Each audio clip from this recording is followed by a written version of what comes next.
Hapa ni Kariakoo Msimbazi, ambapo nikukumbushe tu Haji Sunday Manara ni mgombea wa nafasi ya udiwani kwa eneo hili la Kariakoo. Tuelekee sasa makao makuu ya serikali jijini Dodoma, ambapo mwandishi wetu Doto Bulendu amekita kambi huko kufuatilia zoezi hili. Nimezungumza naye kwa njia ya simu na kwanza anaeleza hali jumla kwa wakati huu. Maandalizi yanakwenda vizuri kabisa hapa mjini Dodoma, ambapo nimetia kambi katika eneo la Chamwino, ambapo ndipo mgombea urais kupitia Chama cha Mapinduzi CCM ambaye ni rais wa Tanzania Samia Suluhu Hassan anatarajia kupiga kura hapa. Lakini maeneo yote ya mji wa Dodoma ambao Deutsche Welle imezunguka kuanzia jana na asubuhi ya leo, maandalizi yanaonekana kwenda vizuri na vituo karibu vyote kulikuwa hakujatokea malalamiko kutoka kwa vyama vyote vya siasa ambavyo vinashiriki katika uchaguzi hapa mkoani Dodoma. Doto, hebu tupitishe kwenye ratiba ya leo. Vituo vinafunguliwa saa ngapi, vinafungwa saa ngapi, na kwa faida ya mpiga kura tu nini anachoruhusiwa kufanya na asichoruhusiwa kukifanya anapofika kituoni? Na ukifika katika kituo cha kupigia kura, majina ya wapiga kura yote yamebandikwa nje, ambapo mpiga kura atakapofika katika eneo husika anachotakiwa kufanya kwanza kabisa ni kwenda katika eneo husika ambalo jina lake lipo na kuhakiki kama jina liko hapo, akiwa anahakikisha ana kitambulisho cha mpiga kura ili kuweza kumruhusu kuingia ndani kuweza kupiga kura, ambapo kwa mujibu wa tume vituo vinatarajia kufunguliwa saa 12 asubuhi hii na vitafungwa saa 10 jioni kwa ajili ya kuruhusu sasa zoezi la kuhesabu kura likufanyika kuanzia siku ya leo. Na je, kumekuwa na changamoto zozote au hitilafu zilizoripotiwa mpaka sasa kuhusiana na shughuli inayotarajiwa kuanza muda mfupi ujao? Hakujawa na hitirafu zozote hapa mjini Dodoma ambazo zimeripotiwa, si tu na waangalizi wa uchaguzi, wapiga kura watarajiwa wenyewe ambao wanatarajia kuanza kupiga kura alfajiri hii, pamoja na wagombea wa vyama vya kisiasa wote. Hakuna paka kisasa, paka tunakwenda mitamboni asubuhi hii, hakujawa na malalamiko yoyote ambayo yameripotiwa, hali ambayo inaarifu kwamba asubuhi hii mambo yameanza bila kuwa na malalamiko kutoka pande zote za uhusika wa uchaguzi wa hii leo hapa Tanzania. Je, matokeo ya awali yanatarajiwa kuanza kutolewa wakati gani? Tume imesema lolote? Na ni leo mara baada ya kwanza kuhesabu kura saa 10 za jioni, matokeo ya awali yataanza kuonekana. Utaratibu wa tume ni kwamba mara baada ya zoezi la kuhesabu kura kukamilika, matokeo yatakuwa yanabandikwa nje kwenye vituo. Maana yake ni kwamba matokeo ya ngazi ya udiwani kwa siku ya leo yataanza kufahamika mapema kabisa, na hata nyakati za usiku matokeo ya ubunge yataanza kufahamika, na zoezi zima litaanza kukamilika katika eneo la Tume ya Taifa ya Uchaguzi hapa mjini Dodoma upande wa urais kuanzia kesho. Na kwa mujibu wa tume, ndani ya saa 72 matokeo ya nani rais wa 6 wa Tanzania yatakuwa yametangazwa. Ni Doto Bulendu huyo kama nilivyozungumza naye akiwa Dodoma.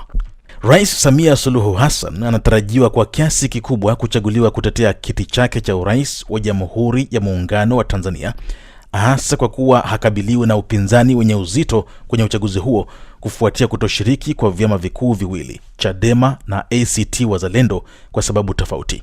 Wagombea kadhaa kupitia vyama vidogo vidogo hawaonekani kumpa changamoto yoyote. Mohamed Khalef anaangalia wasifu wa Rais Samia na mmoja kati ya wagombea wa upinzani, Salum Mwalimu wa chama cha Chauma. Naapa kwamba nitakuwa mwaminifu kwa Jamhuri ya Muungano wa Tanzania. Mimi Samia Suluhu Hassan naapa kwamba nitatenda kazi zangu za urais.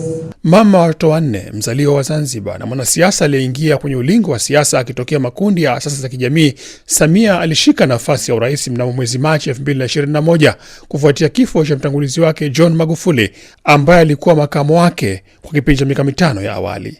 Mwenyekiti huyo wa chama kinachotawala CCM ana umri wa miaka 65, akiwa amesomea uchumi katika ngazi ya shahada ya uzamili kutoka chuo kikuu cha Mzumbe nchini Tanzania na chuo kikuu cha Southern New Hampshire nchini Marekani. Kabla ya kuwa rais wa Jamhuri ya Muungano, Samia alikuwa mbunge wa viti maalum baina ya mwaka 2000 na mwaka 2005 na baadaye mbunge wa kuchaguliwa jimbo la Makunduchi kusini mwa Unguja kutoka mwaka 2010 hadi 2015. Awali alikuwa waziri katika wizara mbalimbali visiwani Zanzibar kabla ya kuchaguliwa kuwa waziri katika ofisi ya makamu wa rais wa Jamhuri ya Muungano wa Tanzania na baadaye kuwa makamu mwenyekiti wa bunge maalum la katiba. Kwenye kampeni za mwaka huu, Samia amezungumzia uendelezaji wa miradi ya miundombinu, huduma za afya, elimu na ajira kwa vijana. Rais huyo ambaye awali alipoingia madarakani alikuwa ameanza kuijengea sifa ya kurejesha nchi kwenye maridhiano ya kisiasa, ameahidi pia kuendeleza mchakato huo na pia kuanzisha utaratibu wa katiba mpya. Vile vile tukiongozwa na falsafa ya R4, tutaendeleza mashauriano na wadau wa siasa, taasisi za kiraia na sekta binafsi kwa kuunda tume ya kuanzisha mazungumzo ya maridhiano na upatanishi na kuandaa mazingira ya kuanza kwa mchakato wa katiba mpya. Kwa upande mwingine, kuna Salim Mwalimu wa chama cha Umma, kijana mwenye umri wa miaka 46, mzaliwa pia wa Zanzibar. Mimi ni kijana wa Kitanzania na bahati nzuri nimekuwa katika mazingira ya kawaida kabisa ya vijana wengi katika nchi tunaoishi.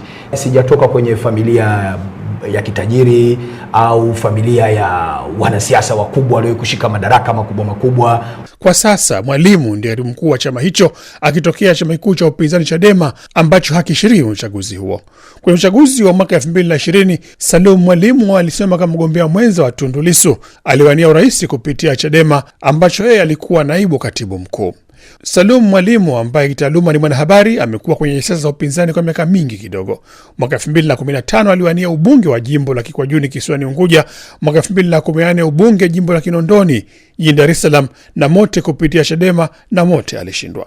Kwenye kampeni zake kuelekea uchaguzi wa leo, Mwalimu alipigania kurejesha hadhi ya bunge alilosema limegeuka kwa chombo cha kumsifia tu rais, huku kwenye uchumi akizungumzia mikopo nafuu na ajira kwa vijana na akina mama. Dhamira yangu ninaiona na ninaiamini mimi mwenyewe kabisa kwamba haya nayazungumza nikimaanisha na ninazungumza nikiwa na dhamira ya kweli kwenda kuyatatua kwa maslahi mapana ya nchi. Kama kuna jambo ambalo nadhani ungeniuliza nini ni mafanikio yako kwenye kampeni hii, nadhani ni mapokeo ya Watanzania na kunielewa. Kutokana na kutokushiriki vyama vikuu vya upinzani kama vile Chadema na ACT Wazalendo kwenye uchaguzi huu wa rais na udhaifu wa miundombinu ya vyama vidogo, wachambuzi wa siasa wanatarajia ushindi mkubwa kwa Rais Samia Suluhu Hassan wa CCM, hii ikimaanisha kwamba matokeo ya uchaguzi huu huenda yasitofautiane sana utabiri wa ushindi wa mapema kwa chama hicho tawala. Ni Mohamed Khalef huyo. Baada ya kusikia wasifu wa wagombea hao, sasa tusikie na sauti za wananchi kutoka maeneo mbalimbali ya Tanzania kujua wanasemaje kuhusu uchaguzi huu unaofanyika leo. Yaani imenisababisha mimi hata kwenda kupiga kura sina imani, yaani sijui nipigie chama kipi kura kwa sababu pinzani sioni. Yaani imani kulete kwa wananchi ni chama, kitokee chama cha upinzani kweli kweli. Yaani nakuwa kama tufanye kama mpira hapa Tanzania, Simba na Yanga kushindani, kilichobakia tusubiria tu 2030 ndio kutakuwa na upinzani.